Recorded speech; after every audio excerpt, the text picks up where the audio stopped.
नमस्कार दोस्तों, मैं हूं नीरज राय और स्वागत है आपका फार्मार्ट्स में। दोस्तों आज के वीडियो में हम बात करने वाले हैं यूरिनेशन की प्रॉब्लम के बारे में। दोस्तों यूरिनेशन मतलब पेशाब करना एक प्रॉब्लम नहीं है, पर यह प्रॉब्लम तब बन जाती है जब हमें बहुत ज़्यादा पेशाब होने लगती है, बहुत ज़्यादा यूरिनेशन होने लगता है, खास करके रात के टाइम पे। तो आज के इस वीडियो में हम लोग देखेंगे कि ऐसे कौन कौन से कारण हैं जिसकी वजह से लोगों को रात में या दिन में बहुत ज़्यादा पेशाब होती है और बहुत ज़्यादा बार उनको जाना पड़ता है, जिससे थकान होती है और भी बहुत सारे रीजंस मतलब बहुत सारी प्रॉब्लम्स हो सकती हैं। तो चलिए वीडियो की शुरुआत कर लेते हैं और देख लेते हैं इसके बारे में।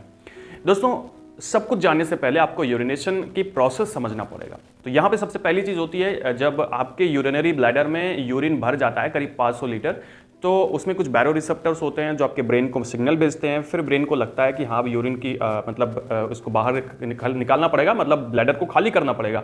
तो वो एक सिग्नल भेजता है, तो आपको पता लगता है कि आपको पेशाब लगी है और आप जाते हैं। ठीक है, ये तो हो गया। ये एक नॉर्मल सी प्रोसेस है जो कि दिन में आप 4-5 बार कर सकते हैं, कोई दिक्कत नहीं। आपकी किडनी जो होती है लगभग 24 घंटे काम करती है और 24 घंटों में वो यूरिन का निर्माण करती रहती है और हमेशा करती रहती है, लेकिन रात के टाइम पे ये प्रोसेस थोड़ी धीमी होती है और कारण इसका होता है ADH hormone, anti diuretic hormone, जो कि आपके ब्रेन के पिट्यूटरी ग्लैंड के पोस्टीरियर पार्ट से बनता है, जिसको हम लोग वैसोप्रेसिन हार्मोन भी बोलते हैं। तो ये एक्चुअली क्या करता है, ये यूरिन के काम को रात में कम कर देता है। एक्चुअली इसका काम ये होता है कि ये यूरिन को अवशोषित करवाता है, मतलब उसको एब्जॉर्प्शन उसका कर लेता है, जिसकी वजह से यूरिन की जो यूरिनेशन की समस्या होती है वो कम हो जाती है।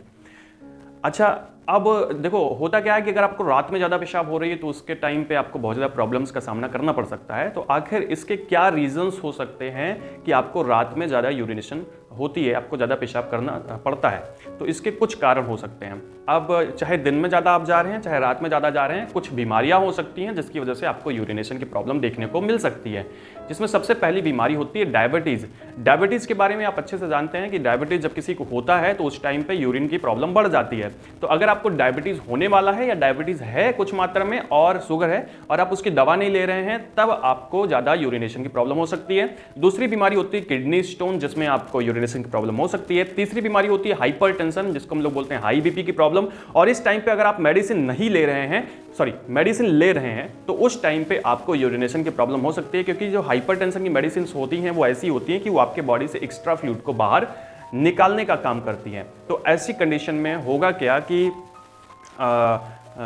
आपकी जो पेशाब करने की जो फ्रीक्वेंसी है वो बढ़ जाएगी, क्योंकि उसी तरीके से हम लोग बॉडी से लिक्विड को बाहर निकाल सकते हैं। तो ये 3 बीमारी मुख्य रूप से होती हैं, जिसमें अगर ये बीमारी आपको है तो ऐसी कंडीशन में आपकी यूरिन की मात्रा बढ़ जाएगी और आपको बार बार पेशाब करने जाना पड़ेगा। लेकिन अभी हम कुछ दूसरे कारण की बात करें तो जैसे प्रेगनेंसी में भी यूरिनेशन बढ़ जाता है, या आपने कुछ ऐसा खाया है, जैसे डेली रूटीन की बात करें, आपने कुछ ऐसा खाया है जैसे लहसुन खाया है या कोई दूसरा डायरेटिक पदार्थ खाया है, तो आपकी यूरिनेशन की प्रॉब्लम बढ़ जाएगी। किसी ने शराब पी लिया है तो उस टाइम पे जो है यूरिनेशन की प्रॉब्लम ज़्यादा होती है, ज़्यादा यूरिन लगती है, पर ये एक नॉर्मल सी कंडीशन है, एक ही दिन में आप सही हो जाएंगे। इसी तरह से अगर आपने बहुत ज़्यादा पानी पिया है तब भी यूरिन की प्रॉब्लम आएगी, पर ये भी एक ही दिन होगा जिस दिन आपने पानी पिया है, लेकिन बार बार नहीं होगा। अगर बार बार हो रहा है तो इसका दूसरा रीज़न होता है। अगर मान लो ऐसा बार बार कंडीशन हो रही है और रात में आपको ज़्यादा पेशाब लग रही है, तो उस टाइम पे क्या क्या प्रॉब्लम्स हो सकती हैं, जैसे मैंने आपको बताया कुछ बीमारियां।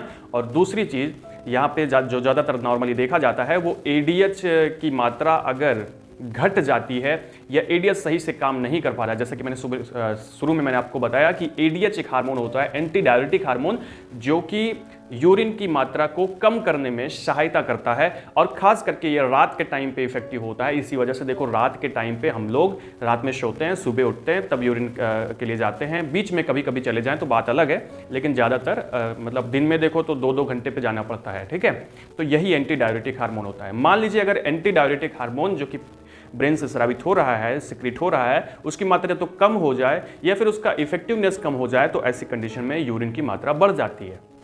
तो एक रीजन ये हो गया। अब ध्यान से देखना, दूसरा रीजन क्या होता है, कभी कभी जब आदमी बड़ा होता है, मतलब बड़े होने का मतलब जो बुजुर्ग होते हैं 45, 50, 60 साल के, उनमें प्रोस्टेट एनलार्जमेंट देखने को मिलता है, जिसकी वजह से यूरिन की प्रॉब्लम बढ़ जाती है। आपको देखो यूरिनेशन के लिए बार बार तो जाना पड़ेगा, पर यूरिन होगी नहीं। मतलब देखो होता क्या है, अगर प्रोस्टेट ग्लैंड की बात करें तो मान लीजिए ये यूरिनरी ब्लैडर है, यूरिनरी ब्लैडर जहां पे यूरिन भरा जा रहा है, और उसके नीचे यूरेथ्रा है। तो यूरिनरी ब्लैडर और यूरेथ्रा यहीं बीच में होती है प्रोस्टेट ग्लैंड, और ये प्रोस्टेट ग्लैंड यूरेथ्रा मतलब जहां से यूरिन निकलता है, पेशाब निकलती है, उस चीज को स्क्वीज करती है। ऐसे, ठीक है। एक तरह से समझ लो एक नॉर्मल सी कंडीशन में यूरिन को पास होने देती है, उसकी कोई प्रॉब्लम नहीं है।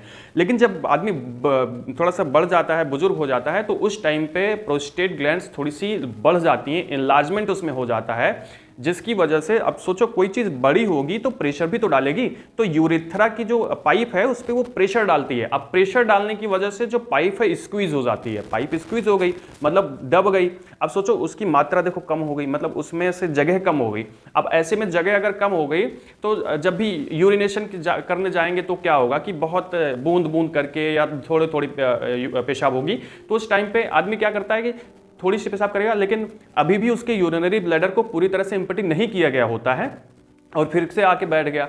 फिर से पता लगा, फिर से जल्दी से तुरंत फिर यूरिनरी ब्लैडर बढ़ गया, फिर से दिमाग के पास गया कि भैया वो भर गया है, चलो उसको बाहर निकालो, तब वही सब फिर से गए। ठीक है, तो कहने का मतलब आपको बार बार यूरिन के लिए जाना पड़ता है, पर पूरी तरह से ब्लैडर एम्प्टी नहीं होता है, जिसकी वजह से बार बार पेशाब लगती है। और ये कंडीशन होती है जब प्रोस्टेट एनलार्जमेंट होता है। तो मेन अगर हम बात करें दो रीजंस की, तो एक रीजन प्रोस्टेट एनलार्जमेंट और दूसरा जो रीजन होता है वो एडीएच हार्मोन होता है। बाकी बहुत सारे ऐसे कारण होते हैं, ज्यादा पानी पी लेना, ज्यादा कुछ ऐसा खा लेना जिससे पेशाब ज्यादा हो। प्रेगनेंसी में तो भैया ज्यादा ही होती है, उसके बाद कुछ मेडिसिन खाने से ही होती है, और शुगर में भी होती है। तो ये सारे रीजंस होते हैं, पर मेन जो रीजन है वो एडीएच हार्मोन और जो प्रोस्टेट ग्लैंड है उसकी वजह से ऐसा होता है। तो ये सारे कारण हो सकते हैं अगर आपको ज़्यादा यूरिनेशन की प्रॉब्लम हो रही है। अगर आपको भी हो रही है तो आप अपने डॉक्टर से मिल सकते हैं और थोड़ा बहुत उस पर सलाह ले सकते हैं। दोस्तों, अगर आपको एक वीडियो और चाहिए यूरिनेशन के ऊपर कि आखिर छोटे बच्चे मतलब उनको अगर देखा जाए तो बिस्तर पर यूरिनेशन क्यों कर देते हैं, मिक्रेशन क्यों करते हैं, मतलब पेशाब क्यों कर देते हैं, उसका क्या रीज़न है, अगर आपको वीडियो चाहिए तो आप वीडियो को मतलब चैनल को सब्सक्राइब कर लीजिएगा, कमेंट जरूर करिएगा। हम उस पर भी वीडियो बनाएंगे जिसमें हम पूरी प्रोसेस आपको बताएंगे यूरिनरी ब्लैडर की, जिससे आपको सब कुछ पता चल जाएगा और कैसे रोकें उनको ये भी आपको पता चल जाएगा। तो मिलते हैं नेक्स्ट वीडियो में। वीडियो आपको अच्छा लगा हो, इन्फॉर्मेटिव लगा हो, वीडियो देखने में मज़ा आता हो तो चैनल को सब्सक्राइब जरूर कर दीजिएगा, नहीं किया और अगर कर दिया है तो बहुत बहुत धन्यवाद। मिलते हैं नेक्स्ट वीडियो में। पूरा वीडियो देखने के लिए बहुत बहुत धन्यवाद।